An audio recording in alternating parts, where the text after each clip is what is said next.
Hello everyone. Today we study the importance of corporate finance. Corporate finance is a combination of two activities. First, arranging or acquiring the fund from a suitable sources of funds. जैसे कि funds को raise करने का organisation के पास बहुत से अलग अलग सोर्स है। सभी माध्यमों से, इन सभी सोर्सों से जो सुटेबल माध्यम होगा, जो सुटेबल सोर्स होगा, उन सुटेबल सोर्सेस से हम लोग को पहले फंड्स एक्वायर करना होता है। कितना फंड्स एक्वायर करना होता है? जितना हमें रिक्वायर्ड होता है।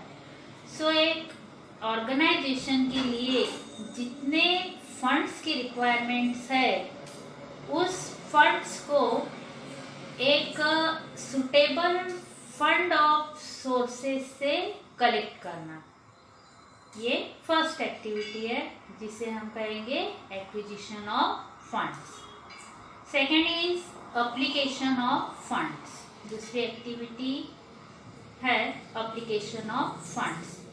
ये फंड्स जो हमने एक्वायर किया है, इस फंड्स को सही जगह पर यूज करना, इस फंड्स को सही जगह पर अप्लाई करना, इस दो एक्टिविटी को जब हम कंबाइन करते हैं तो ये बनता है corporate finance. Okay, business organisation में ऐसे number of departments, number of business activities होती है, जिससे कि बिजनेस ऑर्गेनाइजेशन में अगर देखा जाए तो purchase departments are there, sales departments are there, marketing departments are there, human resources departments are there, and with that department one more department is called as the finance department are there.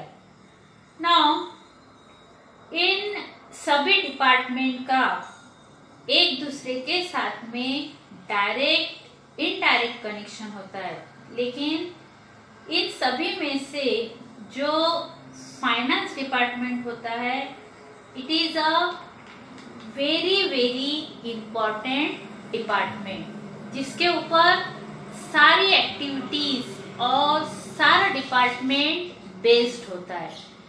क्योंकि जब तक organisation के पास funds नहीं होंगे, organisation के पास finance नहीं होगा, तब तक ऑर्गेनाइजेशन ना तो परचेज कर सकता है और ना तो सेल्स कर सकता है, ना तो मार्केटिंग कर सकता है, ना तो ह्यूमन रिसोर्सेज को मैनेज कर सकता है।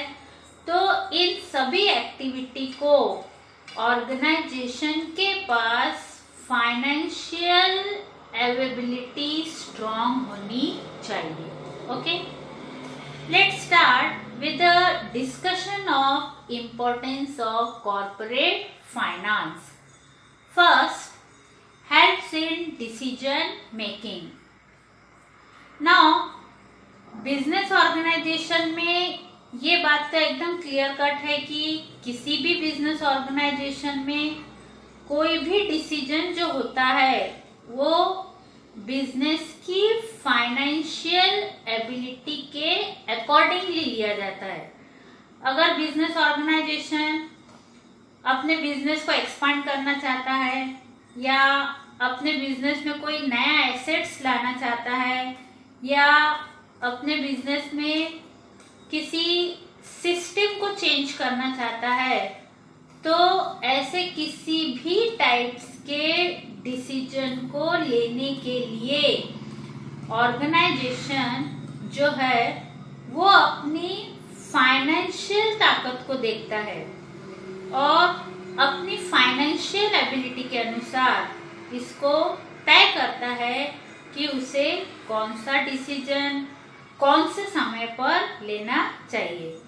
तो इस फर्स्ट पॉइंट से हमें समझ में आना चाहिए कि that finance is the base of all decision making in a corporate.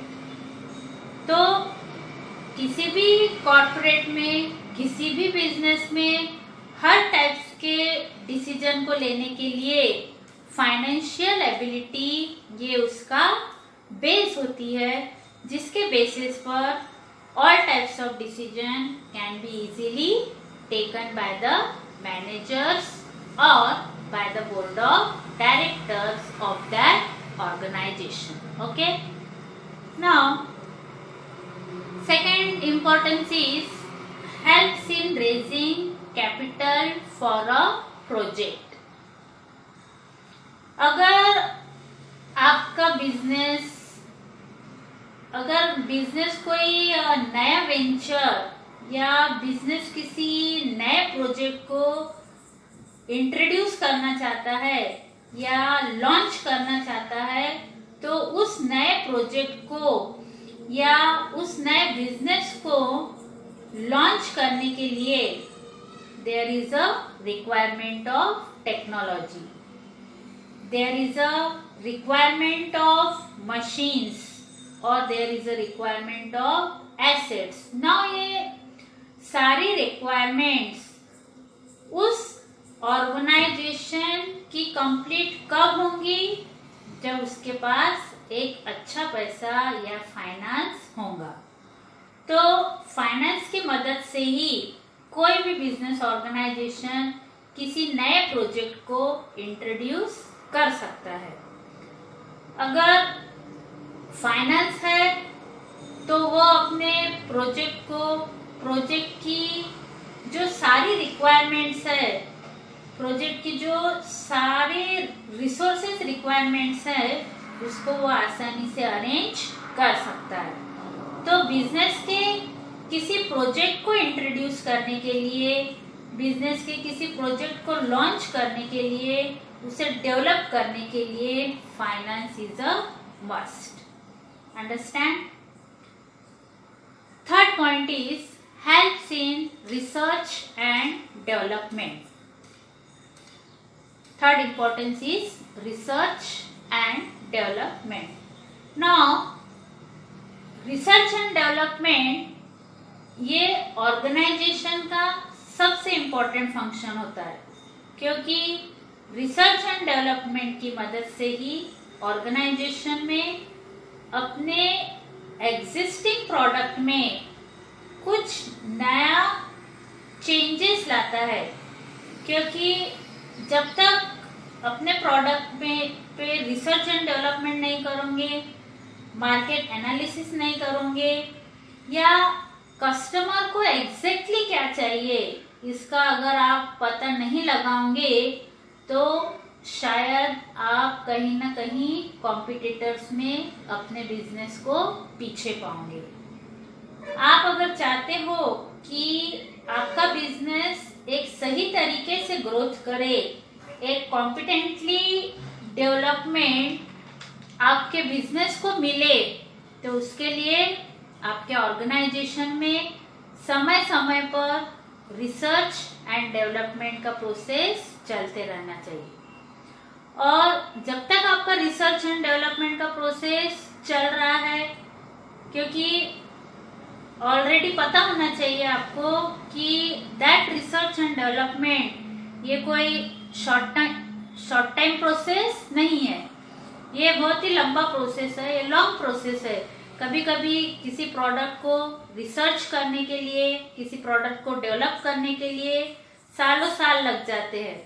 तो जब तक रिसर्च एंड डेवलपमेंट कंप्लीट नहीं होता, तब तक उस रिसर्च एंड डेवलपमेंट को कंप्लीट करने के लिए हमेशा फाइनेंस की जो पुष्टि होती है वह वहां पर रिक्वायर्ड होती है.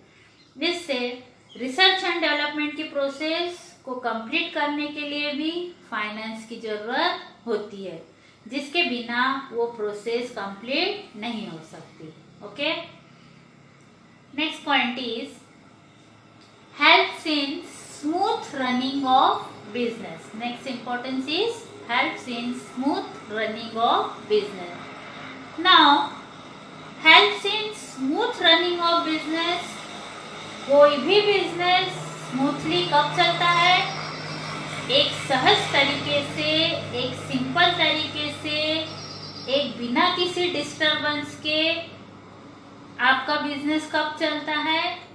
जब आपने अपने बिजनेस में आपके एम्प्लॉय को समय पर सैलरी पेड की है।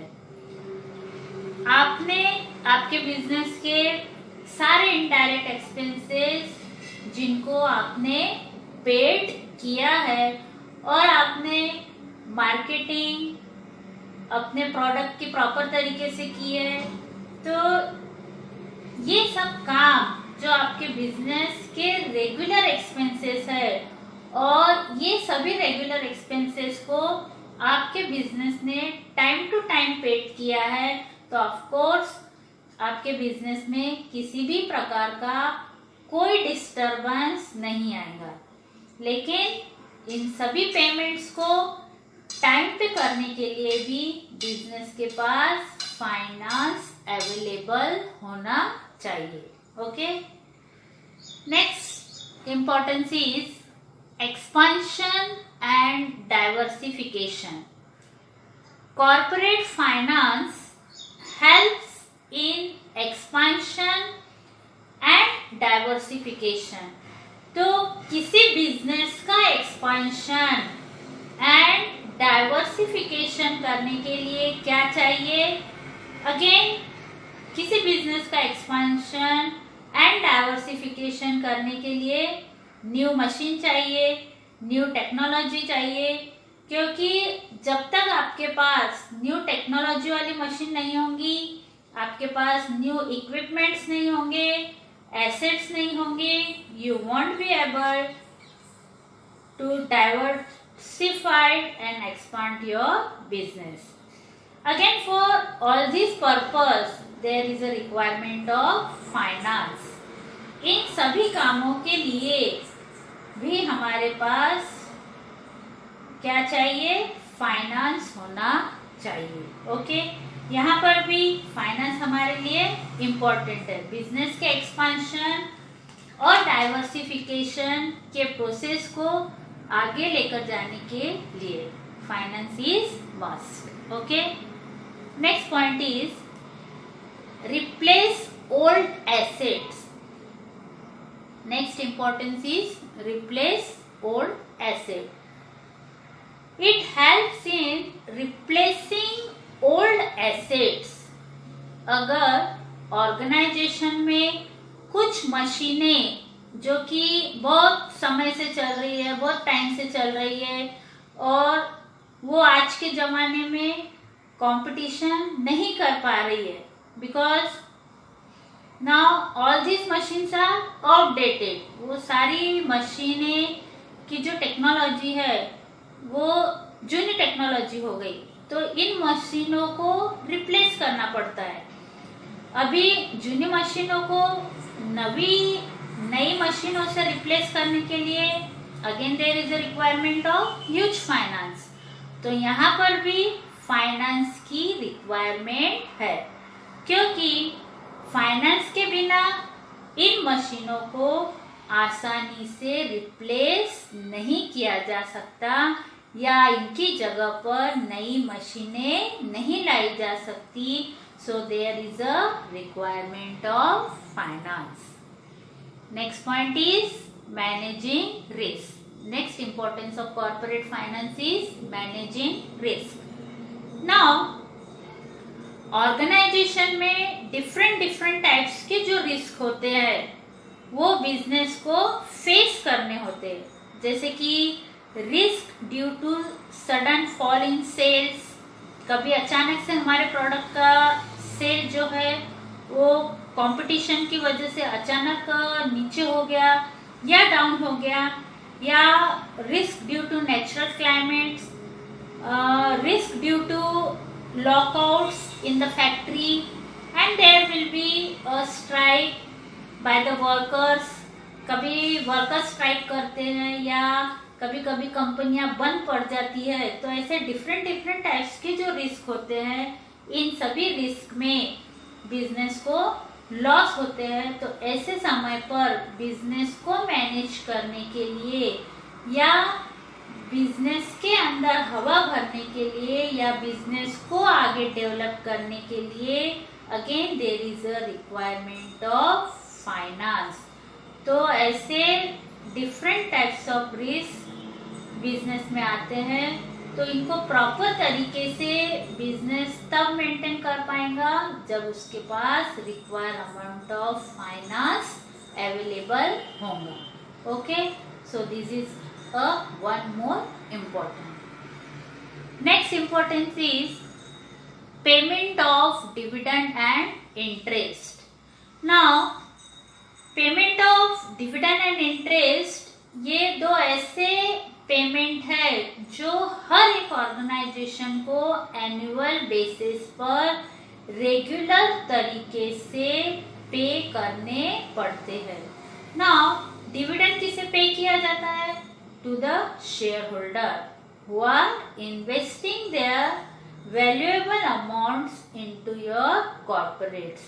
और इंटरेस्ट किसे पे किया जाता है? To the creditors and banks. तो इन सबके पेमेंट्स को रेगुलर बेसिस पर पेड आउट करने के लिए there is a requirement of finance. तो यहाँ पर भी फाइनेंस की इम्पोर्टेंट है।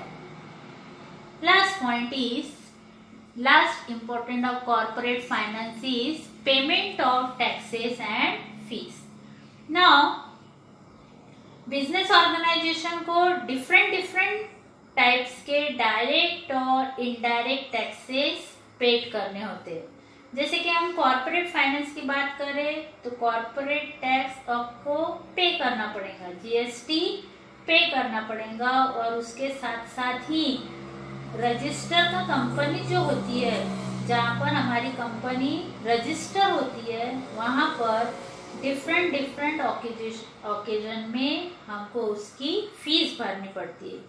जैसे हमारी कंपनी का जो रजिस्ट्रेशन है उसको रिन्यूअल करना है तो वहाँ पर भी फीस भरनी होगी। स्टॉक एक्सचेंज में किसी तरह के शेयर को लिस्ट करना है तो अगेन उसके लिए भी रजिस्ट्रार की फीस देनी पड़ती है, फीस भरनी पड़ती है।